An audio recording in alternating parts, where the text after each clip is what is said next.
Today we're here to discuss a very important topic, mind control. I'm sure all of you guys have seen and heard about it in various movies, online clips, great spy novels, things like that. And it exists on many various different levels. You have people who are programmed to be spies and assassins. You have people that are subject to subversion through music and media. So it really has permeated into every last facet, nook and cranny of our social culture. And we're all subject to it, whether or not we would like to admit it. Coming to talks like this and becoming aware of various tactics that the powers that be utilize in order to shape and steer public consciousness is probably the first and foremost important tool in being able to combat it. So today we have an individual here who has actually suffered through some ridiculous trauma. Her story is absolutely compelling. She's a survivor of MKUltra and Project Monarca. Her rescuer is also here, and in addition to that, we have an individual who was kind enough to lend herself to the event to add some additional perspective.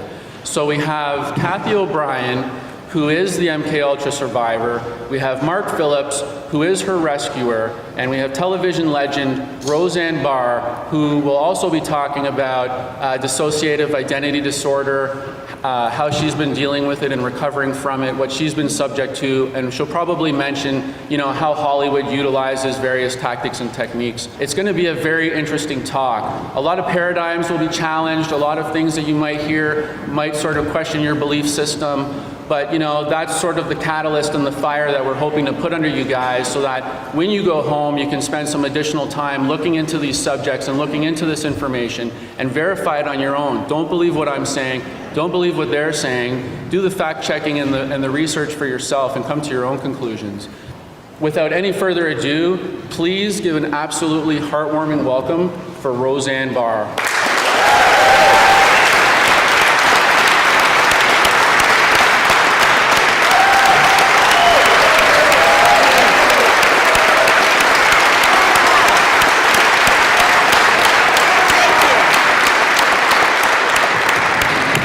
Thank you so very much. The first thing that big-time conspirators do when their privacy is invaded is to point their sticky fingers in the direction of the light and squeal, "Conspiracy nut," as if there are not cabals that pull the world's strings and push their pawns and shills out into the limelight to face the public they manipulate. Let's take a look at how naive and cuckoo it would be to think such a thing. All kinds of international organizations are composed of people united by common interests. Everything from world music to softball to bird watching to worshiping at the altar of Justin Bieber prompts people to hook up and form organizations, all of whom have their own hierarchies, communication networks, conventions, etc. And yet we're expected to believe that the elites who wield the most power geopolitically via world banking, commerce, and weaponry, and the associated tentacles are only casually aware of each other's identity and agendas. You'd have to be a conspiracy nut to not buy that idea, wouldn't you? It's real COINTELPRO spin on the concept of naivete. And it's why we keep shining a light on the dirty tricks they pull in the dark and the ones they hide right on the front pages of their mainstream media outlets. The ridiculous is made to look like it's sublime reality, such as this one, which is a real hoot. The poor are bailing out the rich and the banks.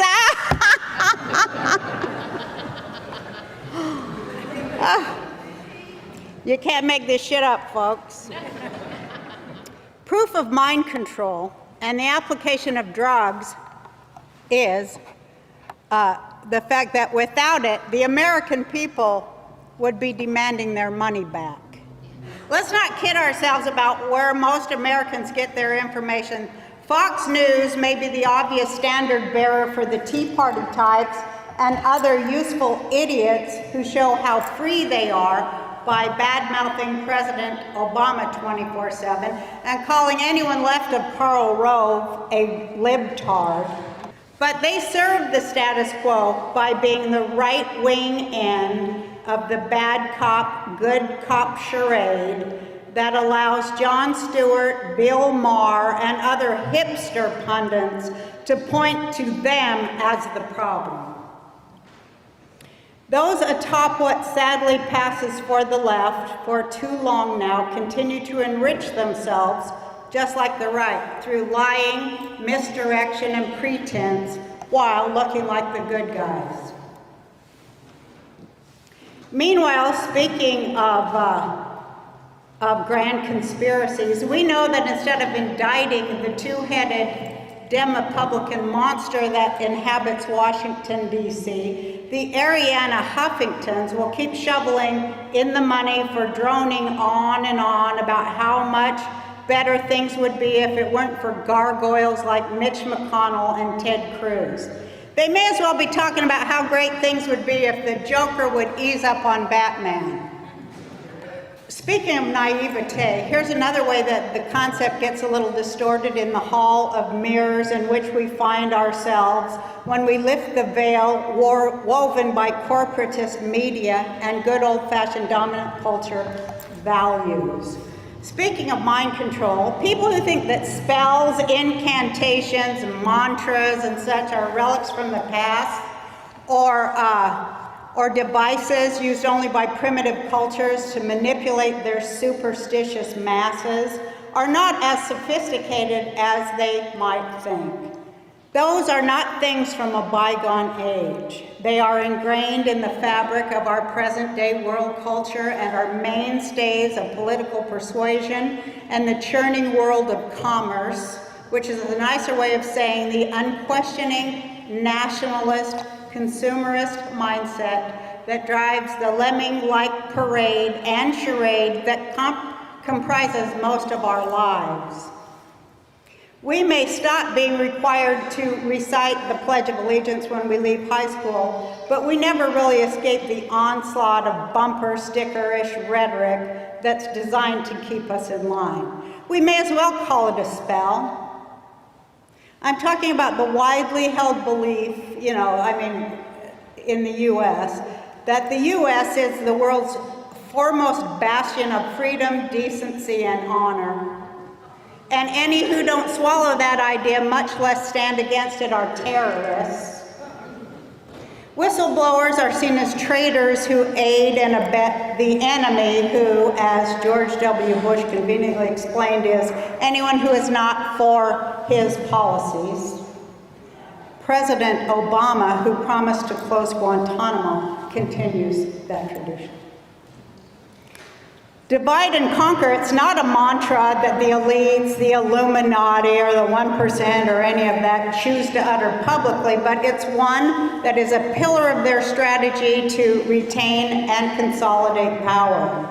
They know that the more we feel threatened and marginalized, the more we faction against each other. And the more we faction against each other, the more threatened and marginalized we are. It's a vicious cycle for most of the world's people, but a winning strategy for the world's owners. Are there owners?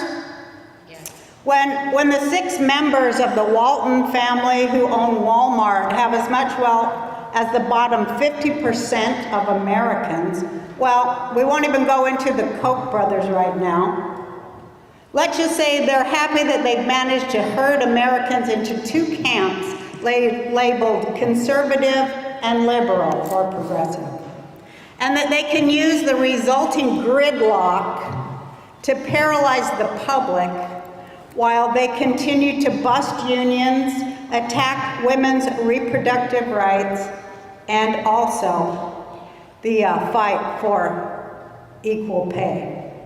George Washington said he feared the day might come when a couple of powerful political parties might own the United States government. Well, it didn't take long, did it? My own candidacy proved how much the Coke versus Pepsi system fears any difference, any kind of an alternative. But we won't roll over because surrender is not an option.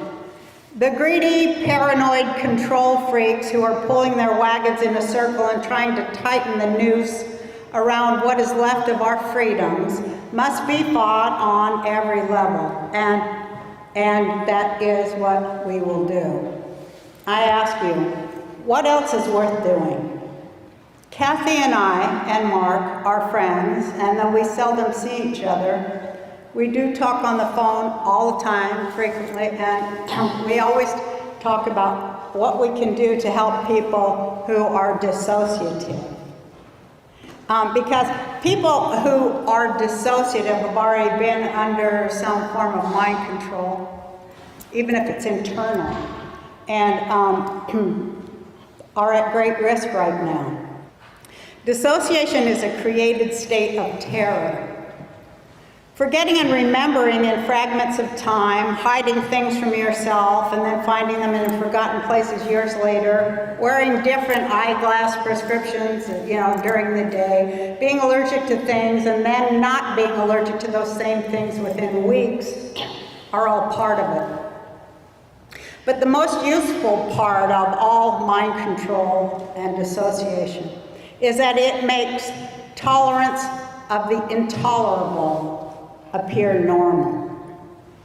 That is what was needed for power to control the citizens of any given nation. When the intolerable and the unspeakable are spoken and recognized and named, identified, they can be properly opposed. When woven into visibility, they no longer lurk in the shadows of the secret dark places, and only then things can become ripe for change. This is that time, because of the internet and for as long as we'll have it, for as long as we'll be allowed to have it.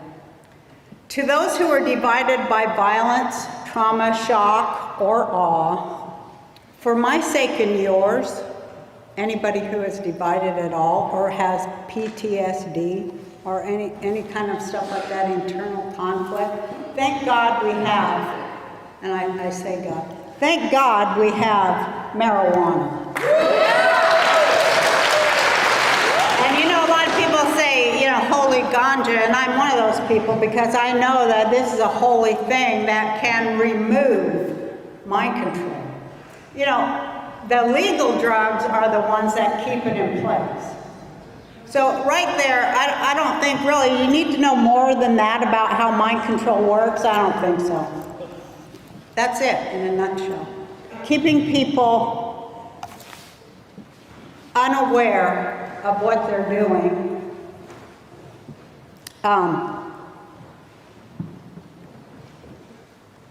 helps you respond to panic programming. The mentally divided are being activated at this time because a fugue state and a fugue state enacted. Horrors inflicted with no awareness whatsoever of being present while you do them. Writing down what you feel is the key, an easy key, to unlock the prison doors of mind control. Especially like if you smoke a joint and then write. People who are in show business generally are people who, have a great need to be loved and accepted and perform and to get love and, positive feedback back from it. That's what drives most artists and stuff. So they're very, very sensitive people. The more creative you are, the more sensitive you are, the more you really, really need to be able to employ some sort of self-protection so that not just always accepting things, because that is part of being a survivor of mind control too, is that you using all of that new age stuff, which is the same crap as the old age stuff, you know, people, it drives me crazy sometimes as people are like, oh, I'm so forgiving and loving, I'm so wonderfully pacifist, loving and forgiving, and everything is wonderful, and we're all, well, you know, it's just bullshit. It's bullshit. And it's harmful, horrible, negative, murderous bullshit at that. Because it keeps people from getting up off of their butts and, you know, joining in the fight. And all that positive thinking stuff is what victims do. And so if you are a victim of any kind of stuff like that, the best thing you could do for yourself today is to stop talking about forgiveness. Please do that, just for me, for just today. Maybe it's time that we're together. Please stop talking about forgiveness until genocide in Canada ends or something like that, you know, the native tribes of Canada. I don't know more. Please don't talk about how wonderful and positive things are turning out, because they're not. And, you know, talk about what's real and what's really happening in the darkest, most secretive places. When you talk about it, you're exposing it to light, and it mutates. In my life, I did heal from multiple personality disorder. I'm about as integrated as somebody like me is ever going to get. And that's because I actually am aware of what I'm doing. Almost every minute of the day, I'm aware of what I'm doing. And also, I don't say anything that I don't mean. And also, if I don't believe it's true, I'm not going to do it. Because I won't divide against myself like that anymore. I lived a lifetime like that. Saying one thing and doing another. And that's called a fugue state, just in case you want to know. And it's really hard to try to come to a place where you actually live your beliefs. It's so hard, isn't it? Because you're like, well, what part of this is real and what part? I mean, you know, I see a lot of people nodding. I'm happy to think that you know what I'm talking about. And I was thinking about all the things I could say here today, and I was very excited to be with Cathy and Mark and people like us all here. And I was just thinking that one thing I could do is just to show you what I've done and how plus a lot of other things, a lot of really excellent therapy. From a person who's from here, Dr. Colin Ross. And he's been my doctor for a long, long time, my psychiatrist that helped me. But here's what I do, and here's what you should do too, when you approach a panic state. And the reason I'm telling you that is because in order to be free of mind control, here's what that means. That words, magic words or touch words or code words, they don't work on you anymore. And neither do symbols. They don't anymore enact a certain reaction. And it's so funny and so simple, because you know what? It's all about breathing. By God, it's all about breathing. Staying rational, staying safe, staying centered, staying calm, and staying in the right mental state, which we all really, really need, because we are being assaulted with thoughts and images that are foreign to what we believe. So here's what you do. I devised this breathing for people, and I divide it into 3 parts, and it is based on the number 3, and it is based on the number 10, for anybody who wants to, and all of you should, read about the number 3 and read about the number 10. Numbers are some incredible magic and symbols. And they're also real. They're not things that you're going to believe against all logic, fact, science, and truth. That's the difference. They're real numbers. And they're very mystical and very deep. So here's what I do. And I want you to do it too, because we have to get our breathing to where it doesn't speed up and then we lose control. So in 3 parts of 10 seconds each, it'd be cool if we could all do it together too. Like we inhale for a count of 10, hold it, contain it in our lungs as we mentally disperse it through our bodies, and then exhale it for 10 too. What we're doing is taking in, receiving, containing, dispersing, oxygen, which is what our cells most require, and which is so great because it just happens to be free. So we're going to take that in, we're going to contain it in our lungs while we're mentally sending oxygen through every cell of our body, and then we will exhale it within the same 10 count. And everything that doesn't serve our body, we exhale so that the plants and the living things of the earth who do use that in this exchange called life, will receive it too. And then we've like transmuted something very, very deeply through our body and added something positive to the world. And the thing that makes it so positive is that it's the awareness of the fact that you're doing it. And that is no small thing. Awareness is no small thing. Do less, write more, and smoke a lot of pot.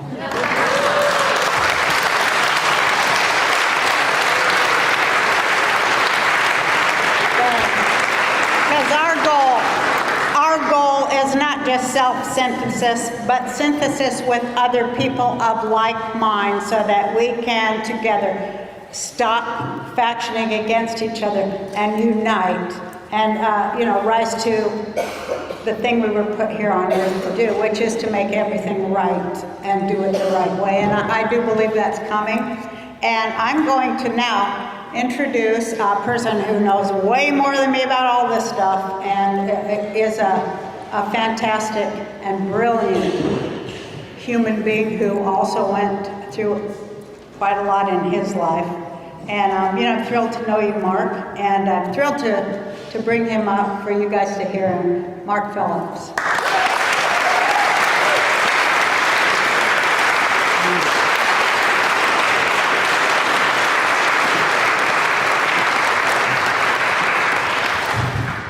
First of all, I'd like to thank Patrick and Kadena for having us here and giving us an opportunity.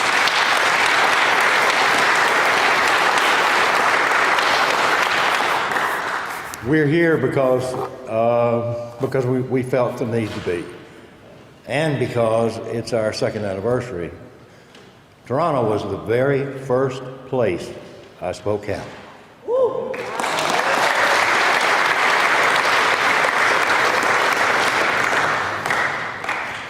What you're going to hear is almost a story that none of you would like to relate to. I'd like for none of you to believe it because it's so horrible. I'd like everyone in this room to look further and research everything that you hear, because the stuff I'm going to tell you has been declassified. I'm a former intelligence officer with the Central Intelligence Agency and some other agencies. There's about 14 of them now. There were about 7 of them then. The stuff I'm going to tell you about is right in your face, just like Roseanne said. That's the best kept secret. And I practice that in my own home. When I have confidential stuff I don't particularly want anybody getting into, I place it all over the house, right where you can see it. But it's not in a place you'd be looking for it. That is an old trick that magicians use. The closer you get, the less you see. There's a movie out right now called Now You See Me. I would strongly urge each and every one of you to see it, because one of the characters that plays in that part is doing exactly what I was trained to do. Everything he does, I was trained to do. People with the Central Intelligence Agency, I'm talking about field people, officers, they're trained to become the best liars on earth. Their body language, the micro muscles around their eyes, the blood pressure building in their earlobes, hand movements, eye movements, everything is formulated. That was one of the reasons that I was able to get out alive, because the powers to be said, nobody's going to believe an old spook. Nobody, particularly when he's talking about something as horrific as trauma-based mind control.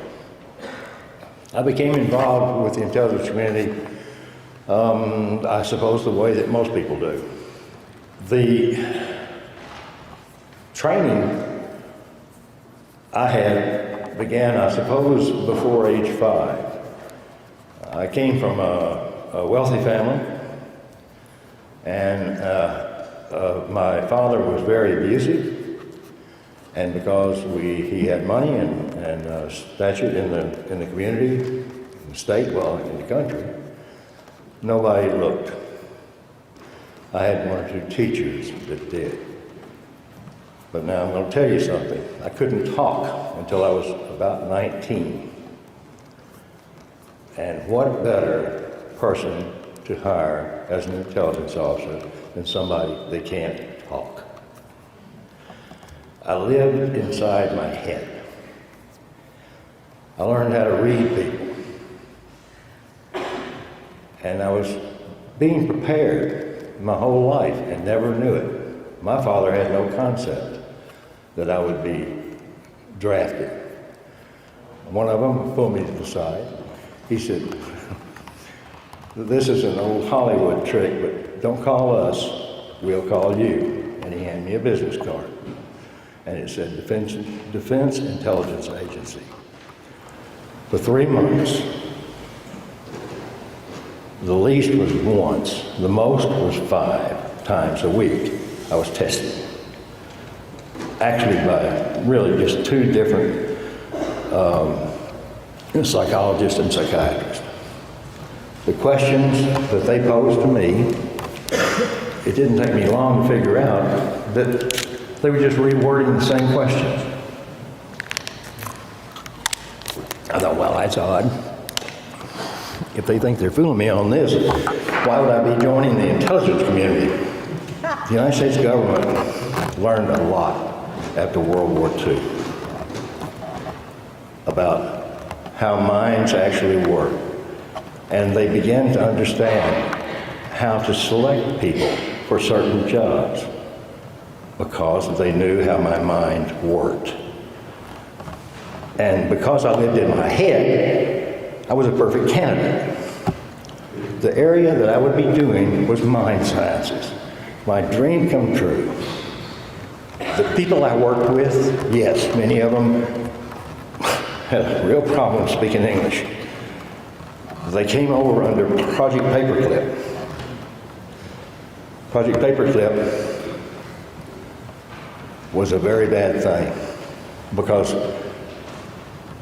the Defense Department promised Congress they wouldn't bring in any Nazis. Well, the fact of the matter is, unless you became a Nazi, or worse, SS, you could not keep your job as a scientist, and you're going to die working for Hitler. So you had a choice. Either get to do what you like to do, which was build rockets, or work in mind sciences, so that you didn't have to have institutions or prisons anymore. Everybody could be happy and could be productive, And they wouldn't be under some sort of mind control, except their own. I knew that we were, the intelligence community and science, military science, was 25 years ahead of everything. Can you imagine if you removed everything in your lives right now that has been created in the last 25 years, what you would have left? The information needs to be out. And now we're into the second and maybe even the third generation of people that we're talking. When Cathy and I started in 1991, speaking to psychiatrists, psychologists, judges, lawyers,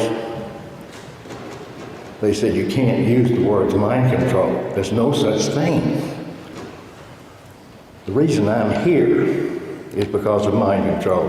The reason I'm here is because I was invited to become the president of a very large corporation, working with the People's Republic of China, building giant capacitor systems so that they could maintain their output in their mines. And since everything is made out of metal in China is run by the military, they had checked me out.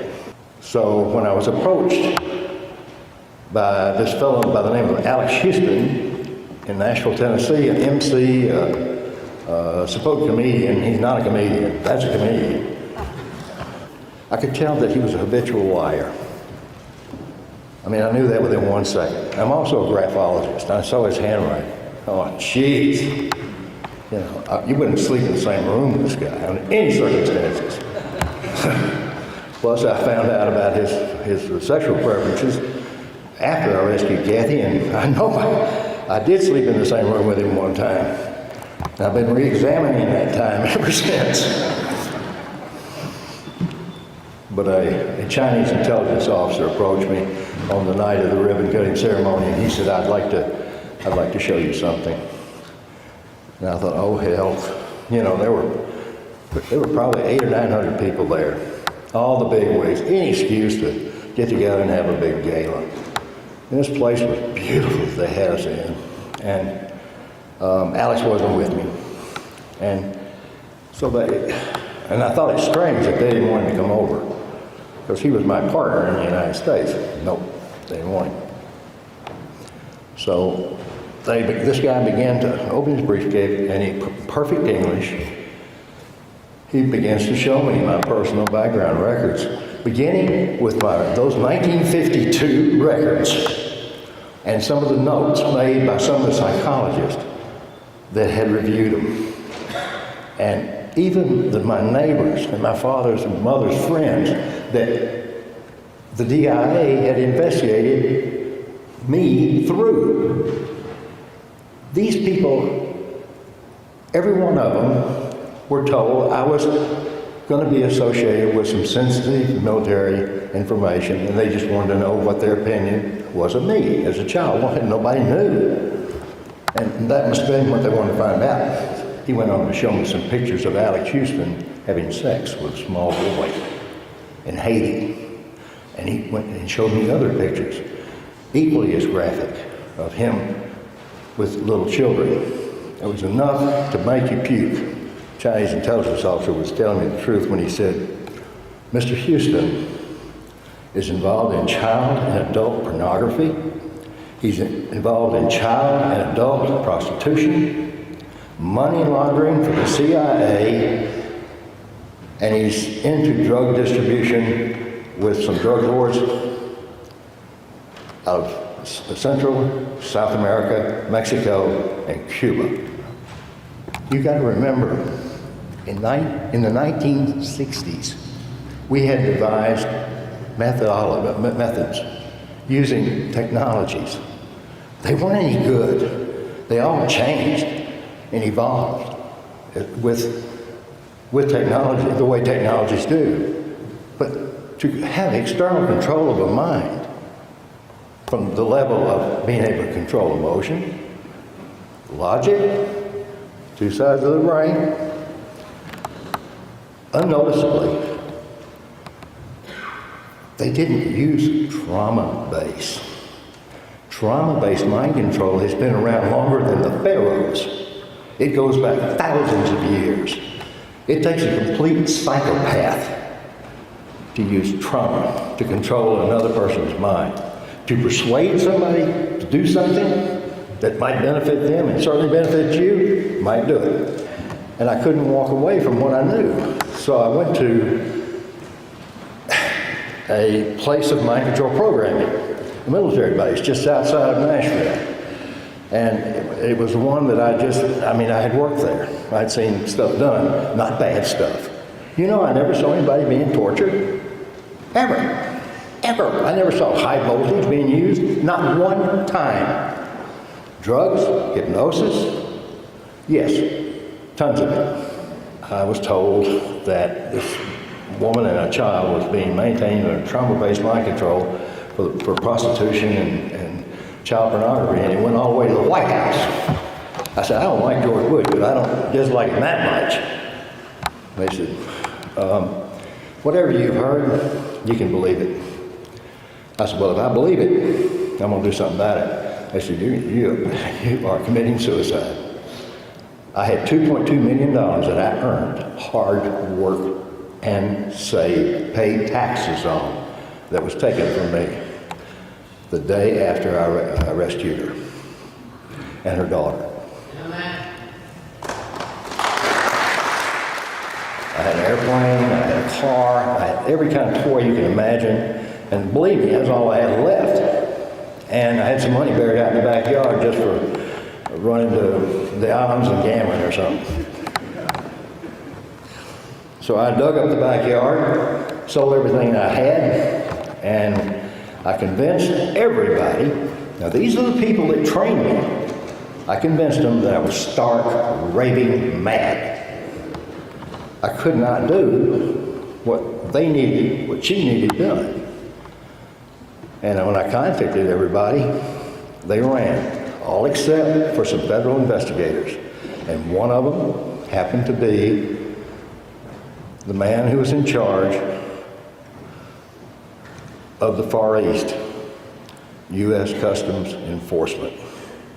He worked directly under the man that George Herbert Walker Bush put in to head up customs, a fellow by the name of Von Rapp, William Von Rapp. This guy, when he found out what Cathy had told and I had investigated, and it was all true, I did manage to get into Houston's safe. And he kept some things in there he shouldn't have, like CIA numbered bank accounts with millions and millions and millions and millions of dollars in them. When I turned that over to them, they came back and told me, they said, this is not going anywhere, you're going to die. Mark, run, don't get close to anybody, you're going to kill them. And I don't know whether I mentioned this or not, but after I rescued Cathy, I didn't speak to my son again, and he and I were very close. He was a teenager. And I told him someday, maybe if I live, you'll find out what I'm doing is something I believe in doing. And if you do everything you believe in doing, you will succeed. Don't measure this success in money, because I'm just about as poor as I was the minute I rescued her. But I'm a really rich man with what I have here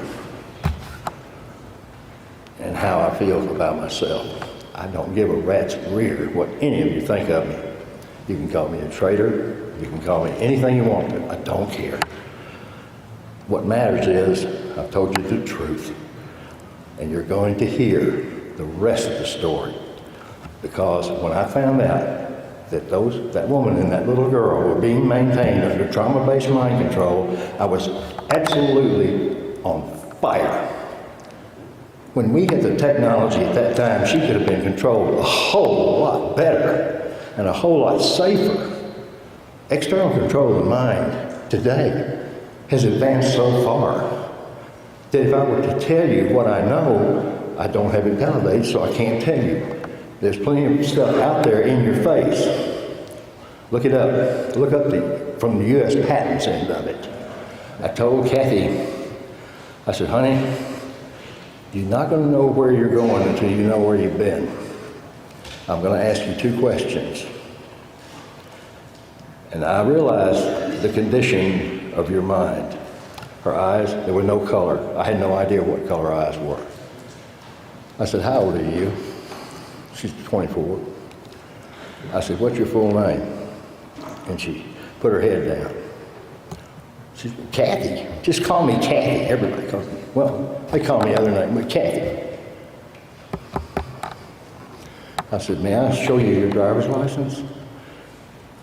She said, well, yeah, I'll go get it. I said, no. I said, you know simple math? I said, you're not 24. You have been 24 in 6 years. I said, that is not your real name. That's part of it. And I pulled out something else. I said, that's your real name. She said, well, I didn't know anybody even. I said, look, you're going to know everything. The only thing, and the other thing that I ask you to do is, if I ask you to please don't do so, don't do it. I will not ever ask you to do something without explaining why I need you to do it. And believe me, you'll never know all of the reasons why. There's one thing a spook does. He never, ever, ever can physically get out of his mouth all the reasons that he wants you to do something. He can only give you part of it because something just kind of breaks down. That's our own personal programming. So everything is done for at least 3 reasons. 3. 3 is an absolute magic number. And there are many, many avenues looking towards numerology and figuring it all out. Listen, if those guys at the Pentagon play around with numerology, there's got to be something to it. And I never heard anyone mention it except Roseanne. The best revenge you can have is to heal. I said, and the best revenge I can get for those bastards taking everything, including my son, away from me, is to expose them. I doubt that it'll hurt any of them, but it's sure going to be embarrassing as hell when they start opening presents from under the tree. She said, why? I said, you'll see. At one point, we got a copy of trans in every single politician in Congress, both houses, and their wives, and their children, and some of their nieces and nephews. When the judge invoked the National Security Act on our case and said we can't adjudicate this any further because laws do not apply in cases of national security, and yesterday, the FBI said there was no such thing as mind control, and today you said, same FBI guys, I'm the most dangerous man in the state of Tennessee. Well, I'll tell you what that means. See, because he's a mind control expert. The judge said, okay, I'm going to hold you in contempt and lock your butts up. He said, yesterday you told me there was no such thing. Now you're telling me this guy is the best. I want you to leave my court, and if you come back or send any representative from the Federal Bureau of Investigation in here, I'm going to hold them in contempt and lock you up. So, Cathy cried, and I did too. I said, honey, that saved our lives right there. They can't touch us. We're now in a Mexican standoff. Ladies and gentlemen, it's not the Stockholm Syndrome. That's when you fall in love with your captor or whatever. Or you fall in love with somebody who's getting you in a hell of a lot of trouble. It's not the Bonnie and Clyde Syndrome. There is no such thing. Love grows. And what I was given was the best of all. I'd like for her to tell you what happened to her and who did it. And I would like for each one of you to look further and know that some of the things that I told you tonight are just tips of the iceberg, but I'm hoping I hit enough of them. And I'm hoping that some of you all in there will take this information and share it with somebody else that you love.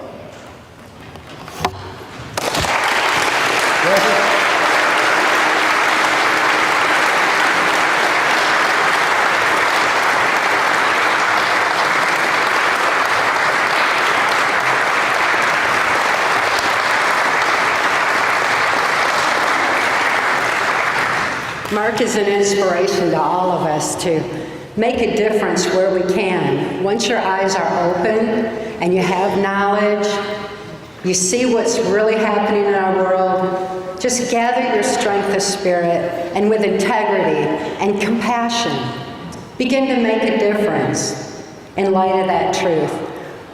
I'm certainly fortunate, we're all fortunate, that Mark found his voice and was able to speak out and bring so much truth to light. What he learned in mind sciences is exactly what freed my mind.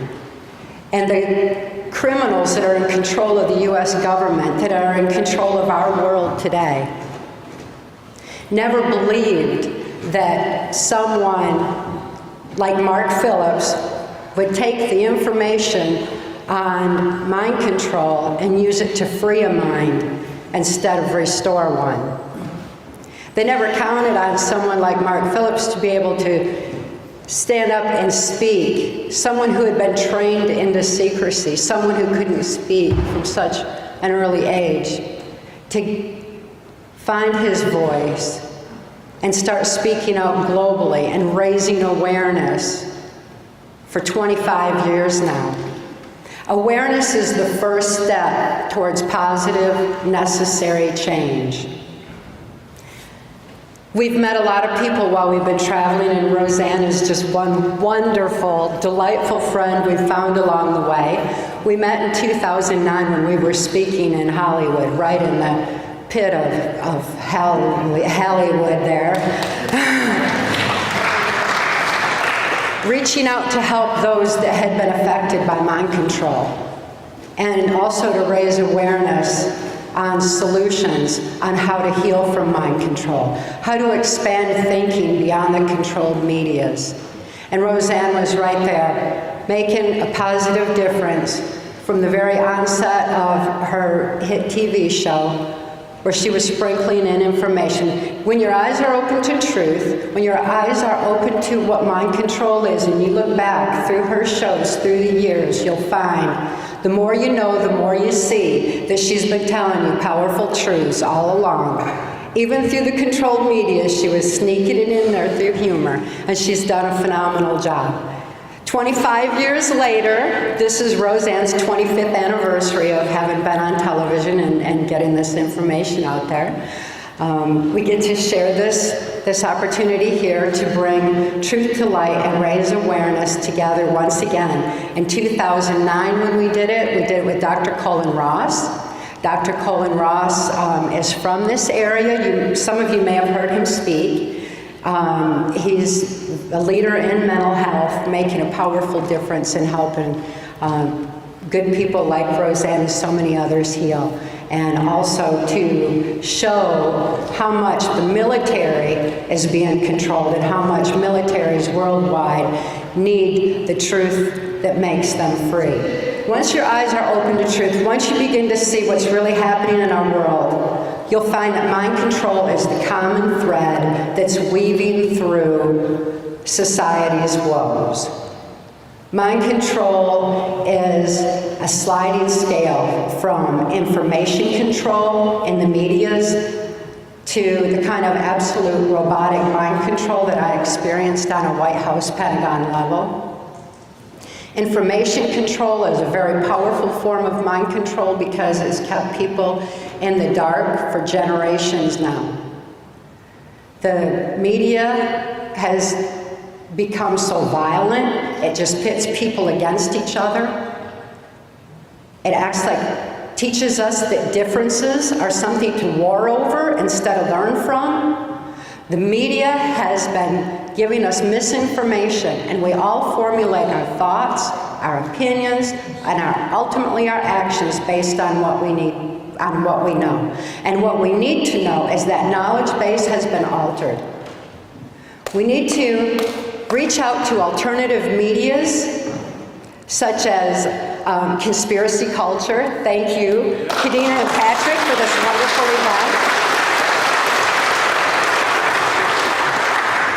To the alternative radio and other media members, the documentary filmmakers, to the people who are making that difference. Now that we have the internet, we have a much better opportunity of having truth. The criminals in control of the United States and our world have been operating on the philosophy that secret knowledge equals power. That's why so much disinformation, misinformation, and hidden truths. Well, their knowledge base is eroding now, or their power base is eroding because knowledge is rising.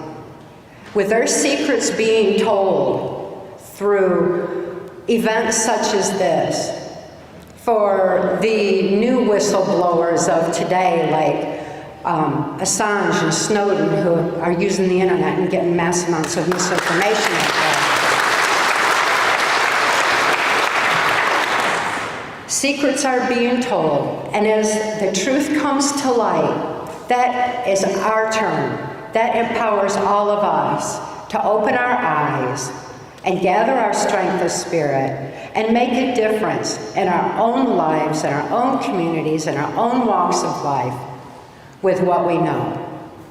Mark certainly was brave enough to do it, and there's so many others that are that have been affected adversely, and it doesn't take much. It only takes free thought, which allows for free will, which allows for a person to gain their strength of spirit and to begin living a purposeful and meaningful life. I'm extremely fortunate to have survived my mind control ordeal. Mine was horrific and horrendous, and it was based on what the Himmler research had learned about the effects of trauma on the human mind. It's what the Catholics had long since learned about effects of trauma on the human mind through the Spanish Inquisition and the kind of tortures that they were using back with the Crusades in the early days. They knew the effects of trauma on the human mind. That information has been suppressed in the mental health systems even. Dr. Ewan Cameron, who is founder of the American Psychiatric Association, who was working in Montreal at the Allen Memorial Institute, was an MK Ultra doctor, and he deliberately suppressed information on the effects of trauma on the human mind. This is what we need to learn because our world is becoming a very violent and traumatic place. As those traumas rise, we become more suggestible. Since my experience was extreme, and mind control is a sliding scale, by understanding what I went through and how I healed, I hope it empowers each and every one of you to begin reclaiming control over our own minds, our lives, and restoring peace to our planet. One thing that I've learned in traveling and speaking out globally is that people all over the world want the same things. They want peace, love, happiness, and truth, the kind of truth that makes them free. I didn't know my own truth until after Mark rescued me, because I'd been born into a multi-generational incest-based family in Muskegon, Michigan, not too far over the border there. My father had been sexually abused, my mother was sexually abused, and they were sexually abusing me. My father was earning his living as a worm digger and supplemented his meager income with child pornography. He was selling that child pornography of me through the US mails when a criminal faction in control of our government, who were furthering what Project Paperclip, the information they brought in on mind control, he was furthering that and bringing it into the CIA and bringing it onto a mass scale.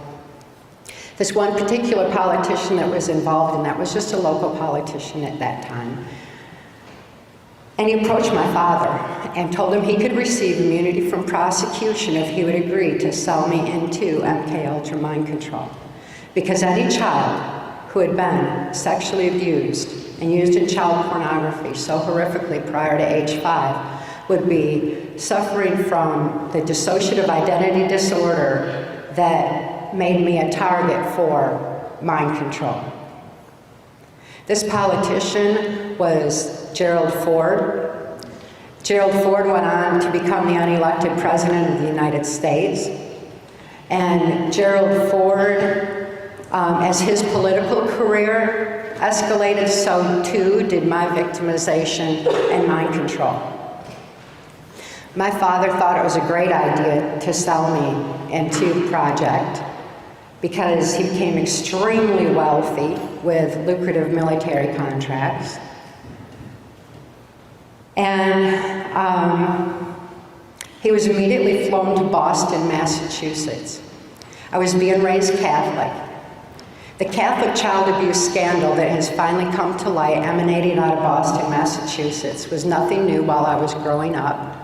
It was a very deliberate, established program which was a merging of Catholic and CIA and Nazi information on mind control to have a traumatized mind to be easily led into mind control.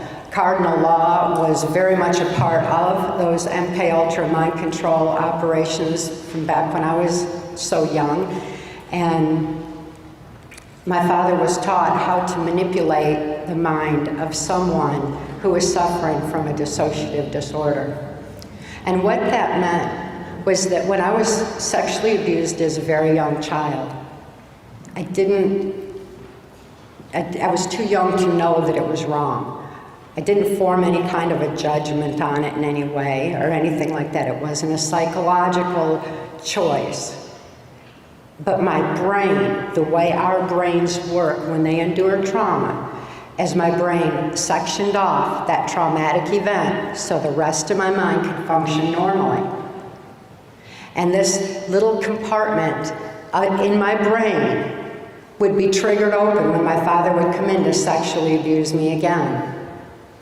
And that part of me was operating on a subconscious level. When my father had been flown to Boston, the Catholic church that I was being raised in was heavily involved in MK-Ultra mind control and was part of this operation. Muskegon, Michigan is known as a pedophile capital because of the pervasiveness of the child abuse there. But I was subjected to a cult ritual within the Catholic Church. A cult ritual is very traumatic. And again, I was so young that the blood of an animal was no different than the blood of a person. It was something horrific, and it was so horrific that my conscious mind took flight from the horror of it all. And the memory of that event was compartmentalized in my brain on a subconscious level. As more and more traumas, deliberate, systematic traumas occurred in my life to prepare me for what would later be a White House Pentagon level of MK-Ultra mind control. I had so many different sections compartmentalized in my brain with no continuity because the neuron pathways of the brain actually physically shut down and keep that information suppressed.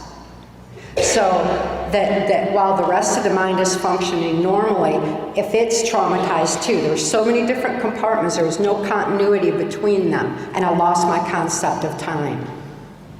Because without any ability to know what happened here and what's happening here and connecting any aspect of life, time becomes extremely abstract. Without a concept of time, I didn't have any conscious awareness. And without conscious awareness, that left my subconscious mind wide open and easily led. The subconscious mind has no ability to reason. It has no ability to consciously comprehend. It doesn't think the way that the conscious mind does. With a conscious mind, we have choice. The subconscious is just manipulated. So when trauma occurs, the conscious mind is removed more, and it leaves the subconscious mind extremely vulnerable. And it's at times like that then our medias will come in. In the United States, for example, when 9/11 happened, the whole country was traumatized, and we were led into war. A war that's going on today, and it just stays that way. So whenever trauma occurs, be aware of the fact that your brain is responding to that, whether you are rationalizing it or not, because your subconscious mind can't rationalize, but your subconscious is being easily manipulated and easily led. It's times like that that we lose more of our freedoms. And it's times like that that we're led into things like war, because it's not basic human nature to war. It's not basic human nature to be violent. It's not basic human nature to hate difference. Well, by the time I was sold into the project and I'd lost my conscious thought, I was taken to various military bases and government installations, NASA installations, for systematic, regimented mind control programming. On the military bases, I received some of the kind of programming that the military does, that makes it where they can point and shoot a gun and shoot an enemy without any conscious rationalization of it, because none of us would want to do that. So the military is trained just to point and shoot, respond, do, just do. And the kind of programming that they're subjected to is one they can heal from too, because I am so fortunate to have healed from my systematic, absolute, robotic mind control. On those government installations, I was often tortured. And being tortured, my conscious mind would take flight. I think that probably many of us have heard people who've been through an extreme trauma say that it was as though they were looking down on their body. And it's another aspect of our brain and the way that it works. But it was as though my spirit took flight to a safe, loving space. My spirit was never touched. But because I didn't have any conscious thought and control over my own mind, I didn't have the capacity to express that spirit that had taken flight anymore. I didn't have that anymore. And without that, I didn't have soul expression. To me, the spirit is like the energy of being, while soul is that energy expressed. It's what we need to be able to stand up for what we believe in life. It's what we need for being able to live life's purpose and discover all the beautiful aspects of life that are out there. My victimization went on into more and more traumas and into a regimented form of mind control, to where I could only robotically do exactly what I was told to do. And I was instructed on a Pentagon level and worked directly under Dick Cheney. I think every one of us can see clearly how horrific of a person he is. He not only traumatized me personally, he has traumatized the nation and the world with his violent actions and warmongering, hateful, hurtful ways that have eroded so much of our planet at this point. I don't want to necessarily just point fingers at the likes of Dick Cheney, because these folks that had abused me are dying off, and things are changing, and different people are coming into place. And as they do, we got to make sure that we don't allow more leaders in that are just like that have that same kind of soulless, hateful agenda. So to understand mind control will be the ultimate. Gerald Ford, when you look at who he had in his cabinet, he had George Bush Sr. as head of the CIA, Dick Cheney as his Secretary of State, Donald Rumsfeld as his Secretary of Defense. Donald Rumsfeld is Mr. Monsanto. I think many of us know how bad Monsanto is affecting all of us. Under MK Ultra mind control, I had regimented sleep, food, and water deprivation, and what foods I was fed included Monsanto products. It included copious quantities of NutraSweet, aspartame. That artificial sweetener renders a person more easily led. It dumbs people down on a mass scale. Anytime we let a pharmaceutical company manufacture our food, that's absurd. What are we doing?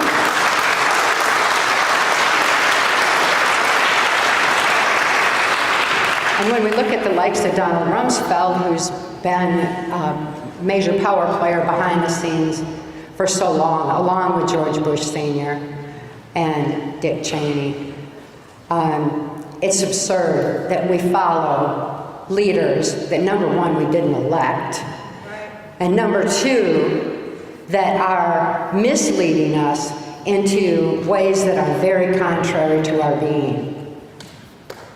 We need to regain our strength of spirit. When I worked on a White House Pentagon level, I was in and out of the White House, I was exposed to various government leaders, some of which are Canadian. I encourage you all, please look into Transformation of America for the names if you want to know who those are and the absolute details. Because Transformation of America is 100% total, absolute, validated fact.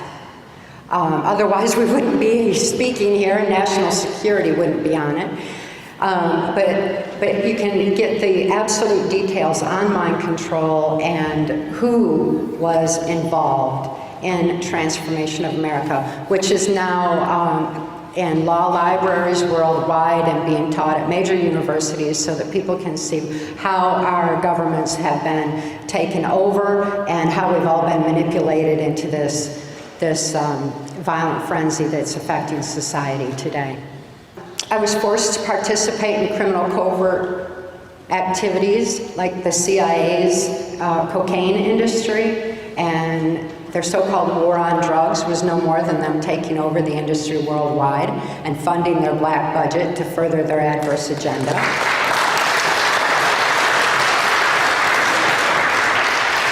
I was prostituted to various government leaders, and my daughter was as well.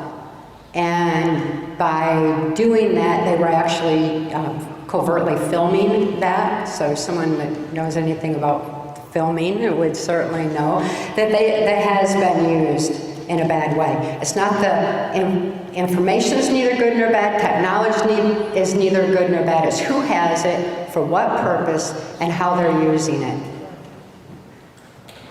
And that technology was being used to film and these political leaders in very compromising positions and then hold them for blackmail later on.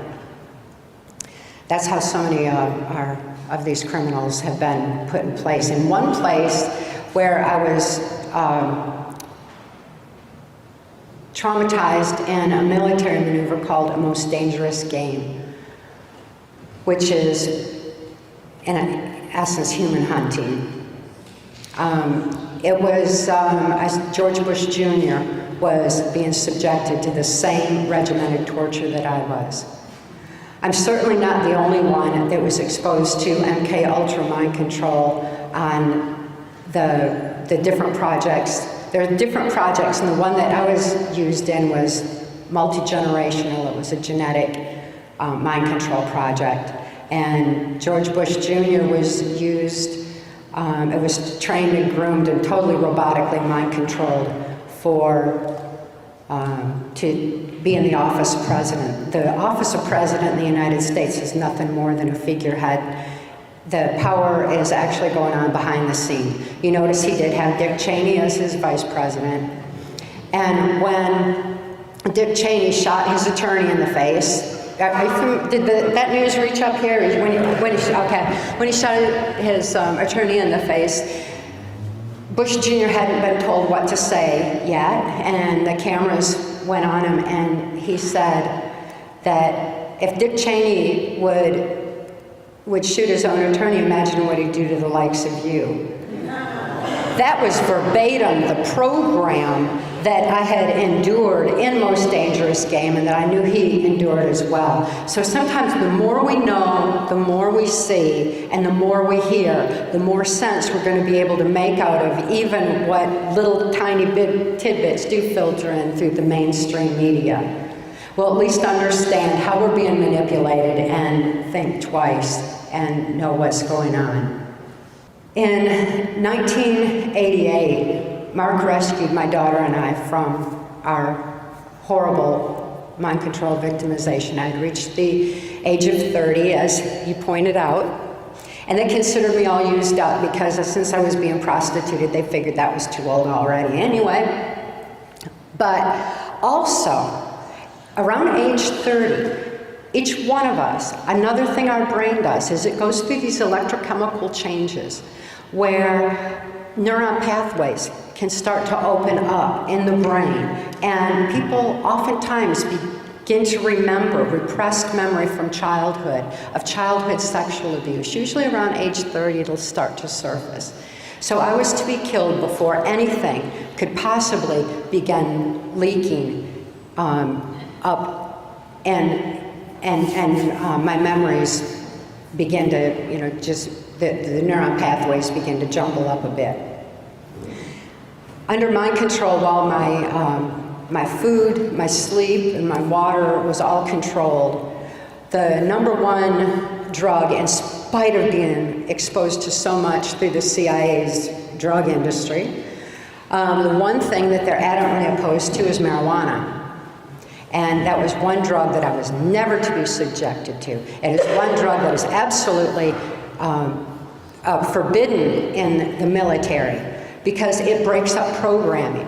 The chemical actions of marijuana actually open up the neuron pathways in the brain. And that just totally wrecks the programming. It's kind of like, wow, people get that, wow, mind expansion kind of feeling with marijuana, is because it's actually opening up neuron pathways in the brain, and they're finding all kinds of healing applications for it.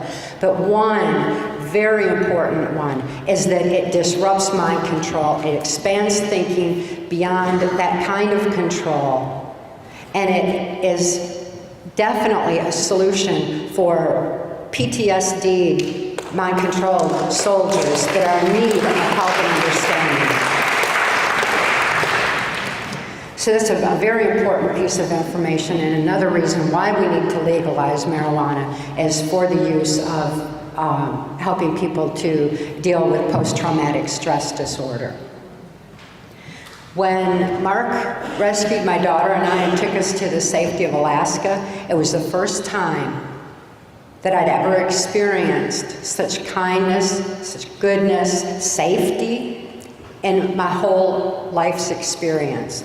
I didn't know that good people even existed in this world. I'd long since had any hope that good people even could exist in this world. And then Mark came along. And it would be far easier for me to believe that he was an alien or a god or anything, because that was easier than knowing that good people existed. But he told me, he said, there's more good people in this world than bad. And boy, have I ever found that out.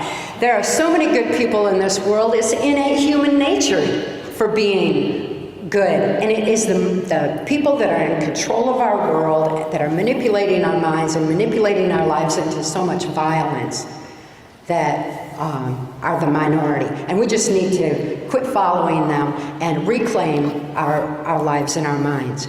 Mark taught me that the best way for me to be able to control my own mind and to reclaim my mind was to write out memory. By writing out memory, what that does, a very active moving a pen, opens the neuron pathways of the brain. And by opening those neuron pathways, that information is transferred over to the logic part of the brain that's moving the pen.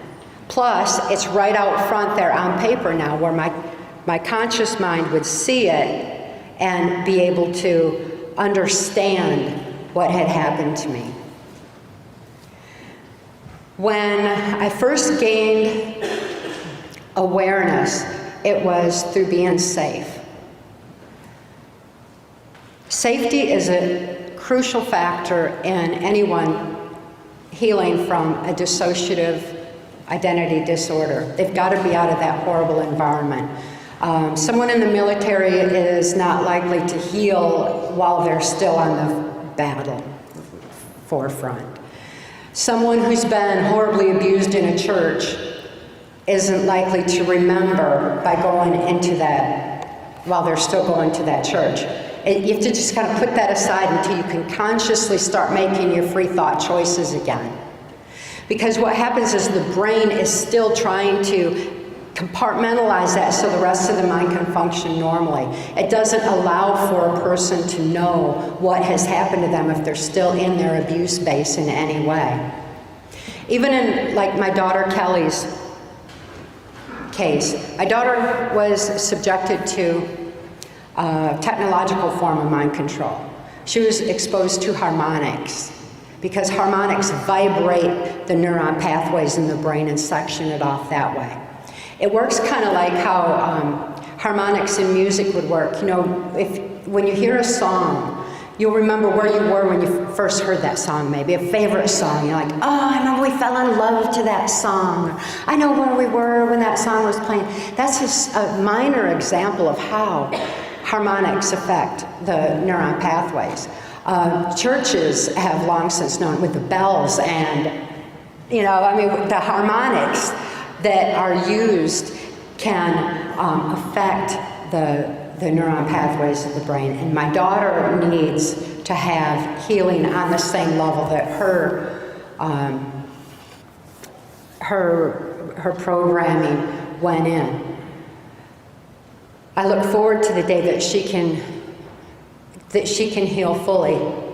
And at this point in time, it became very clear that as she turned age 30 herself, that there were parts of her brain that were beginning to open, and her past was intruding on her present.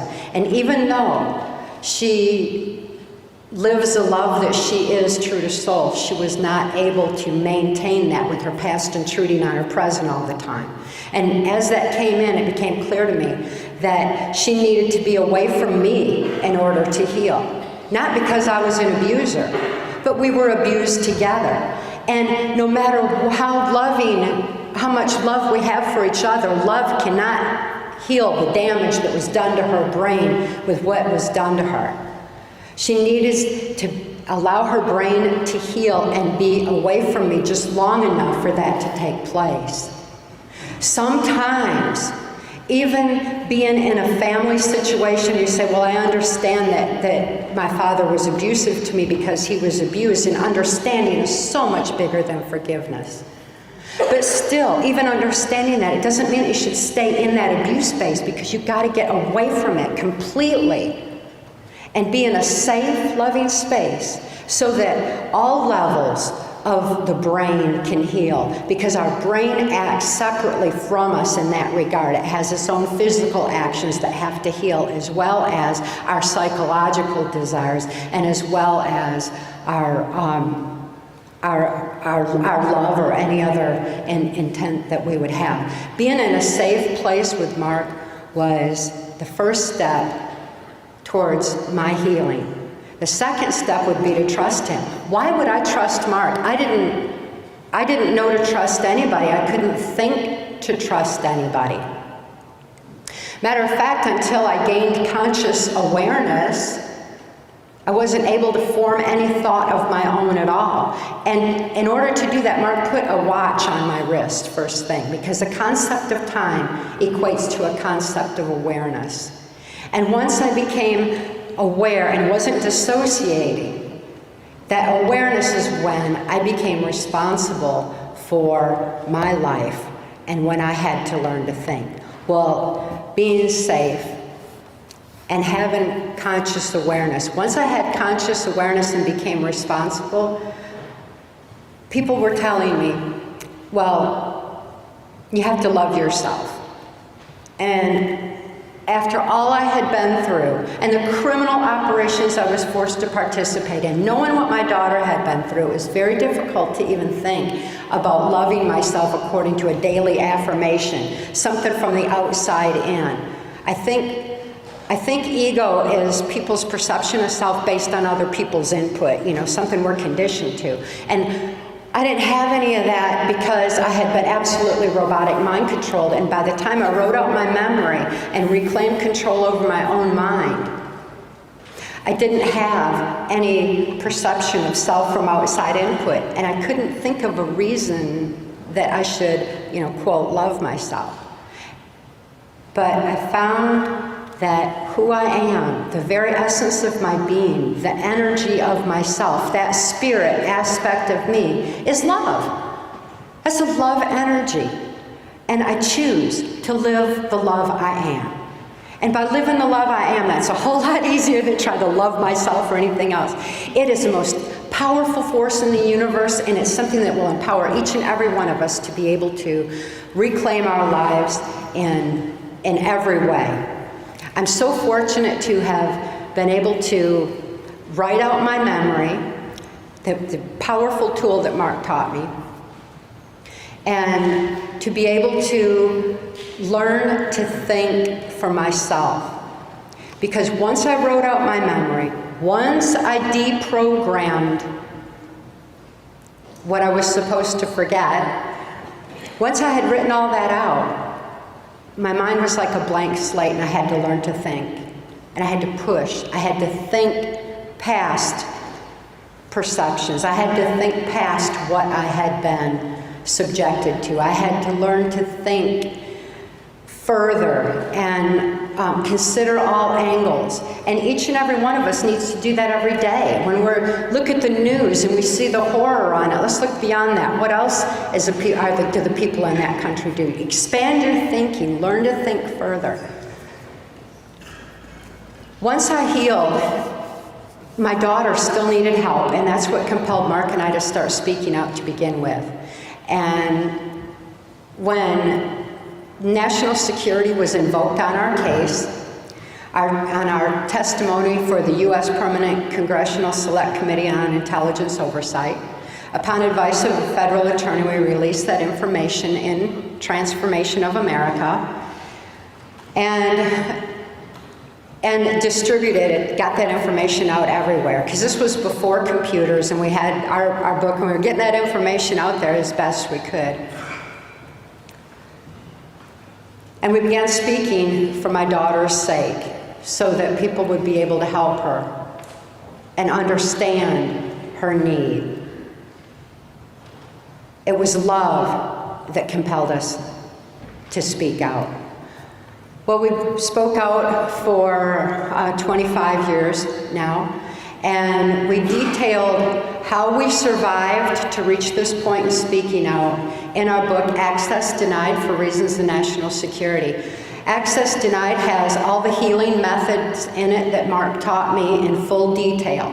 As you as government whistleblowers, that information has been able to be made public through my life's experience, because that's walking that fine legal line in order to get the information out there. And I encourage you, please look into Access Denied for Reasons of National Security and see how people can heal from any level of dissociation. Since its release, people all over the world have been healing with that information from varying levels of trauma, abuse, torture, post-traumatic stress disorder, and control.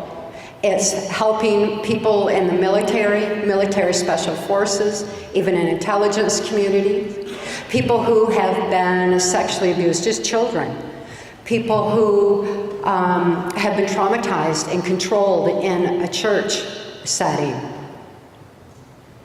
and people, good people who just are tired of being fed misinformation through the controlled medias and want to learn to expand their thinking. We hear from people every day who are benefiting tremendously from that information. And once we all have truth and begin to reclaim our lives, through that truth, we're able to express our strength of spirit.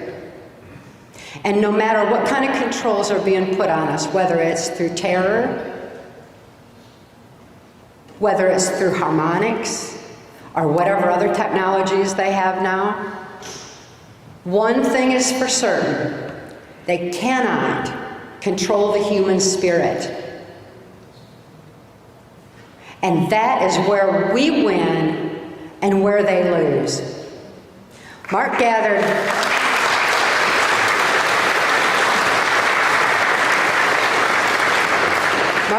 his strength of spirit, and Roseanne has been certainly living hers for years and years and years. And I encourage each and every one of you to do the same, because truth indeed makes us free. And truth is the first step towards a necessary positive change that we need to see in this world. Please take this truth and spread the word. Thank you so much for coming out today.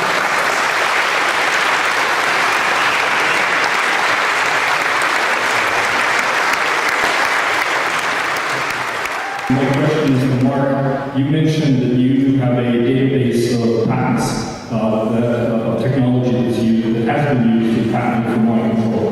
Can you tell us what keywords or what's patent file and sections you would search for to look for current mind control technology? Because Thank you.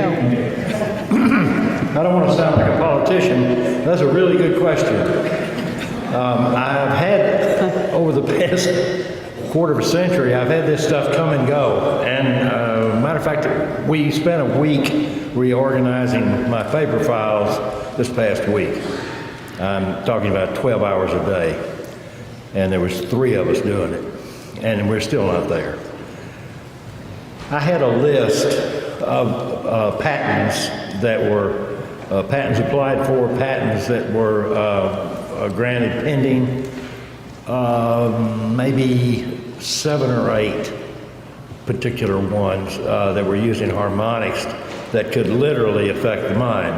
I had one device, and I do still have the patent information on it, and I also have the schematic for it. You can make the thing out of stuff you get at Radio Shack, and it's a dual coil electromagnetic device, very, very low.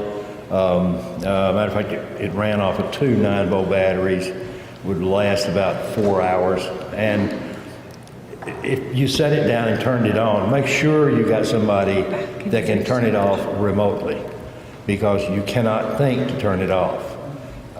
You cannot logically add up a column of, say, 1, 2, 3, 4, 5, 6. You can't add those 6 numbers. Impossible. If you broke into someone's home and they had it, how can they research it? well, if they, I think if they just simply look for weaponized harmonic equipment, you're going to find a lot of it on the internet, and a lot of that stuff is of course baloney, but there's a lot of it is extraordinarily accurate. I know that particular piece of equipment is on there. But that would be the way to search for it. And if you don't find it, send me an email, and I'll look in my files and find it for you. I'm going to have to demand that your answers be short. I encourage everybody to keep asking the questions too, because when I mentioned to Kadena that HARP had been turned off, that the U.S. government turned HARP off and are dismantling it, her first question was, well, what do they have now? Yeah. And that, let's keep asking the questions and keep looking for Can the I ask that answers, too. question? Do Yeah. you know what do they have now? Don't know. I tell you what I do know is that HARP didn't file for a budget last January. And when they didn't file for a budget last January, there were some intelligence guys that I still know that work in Alaska that were involved in overseeing the packing up of all that equipment. And they got into it with the Alaska University, because Alaska University had a lot of collateral equipment in there, and they just took it too. But they shut them down, not just that place, but they shut HARP down around the world. What do they have in this place? I can assure you it makes HARP look like a Stone Age piece. How is mind control used in the music business, the entertainment industry? Oh, in the music In business? the entertainment industry. Oh, okay. When I was growing up in the project, when I was still very, very young, the Jacksons were just coming on the music scene, and Michael Jackson was about the same age. And he was subjected to the same multi-generational project that I was. Project Monarca is what it was called at that time. And at the same time, the Osmonds were being brought up in it. And the harmonics in the music made them, giant stars in addition to their talent. But as Michael Jackson said, that he was his music. That's why he moved. He thought he believed he was the music. It was his programming. And the more you know about mind control, the more you see how that was done. With the Osmonds, it was used very deliberately to bring people into the Mormon church, because they were like the Pied Pipers into the Mormon church. So the harmonics were used in the music with them to make them big stars and bring people in, because technology is highly used in the Mormon church for mind control of the masses in there as well. Those are the two examples I know of. And then in the country music industry, it was just totally saturated with it too.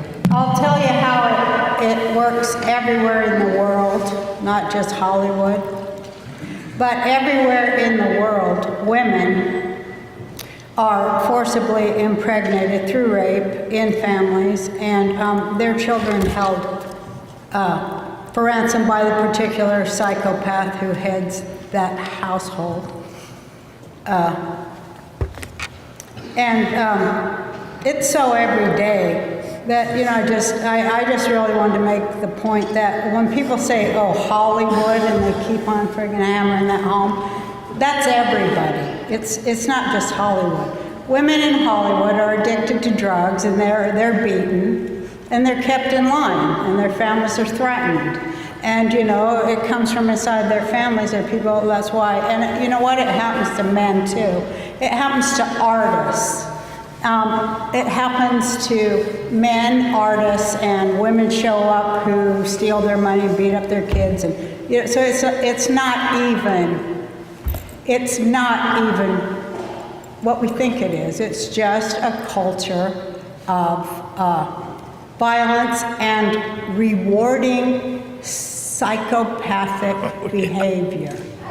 Tell us the good news, just for a minute. The good news is people all over the world are waking up, and awareness is rising.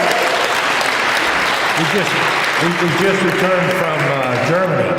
By the way, at one point when we went over to promote our German edition, because now we got 16 foreign editions, and we're in about 60 different countries. Wow, and great. we did it with no advertising, and Cathy and I don't get any royalties as whistleblowers, zero. We charge them a little fee up front, and that's it. But we actually got to speak where I got to use the same podium as Hitler did when he was addressing some of his elite SS troops. I'm going, what the hell? Mind control began there, and they're reaching out to the rest of the world with healing from it and PTSD. That's awesome. There's good people all over the world that are are reaching out and with full understanding of what's happening to people in the United States being traumatized and then led. And it's a global awakening, and there's a lot of compassion. As people regain their truth, they're regaining compassion, and that's making all the difference in the world. I'm just wondering if, in your opinion, Justin Trudeau is somebody to be very wary of because of his father. Either somebody to watch or someone to see if he's been subjected to control, because it could be a George Bush Jr. situation. The more you know, the more you see, and just learn more and more about mind control. I can't say anything beyond that because I don't know him personally like I did Pierre. I have children who are actors, and I'd like to know what I should be aware of, raising them and navigating them through Hollywood life. Well, most of all, I'd tell you what you've got to do as their mother is allow them to act. If they're actors, then allow them to act. Don't cheapen their talent by having them pantomime.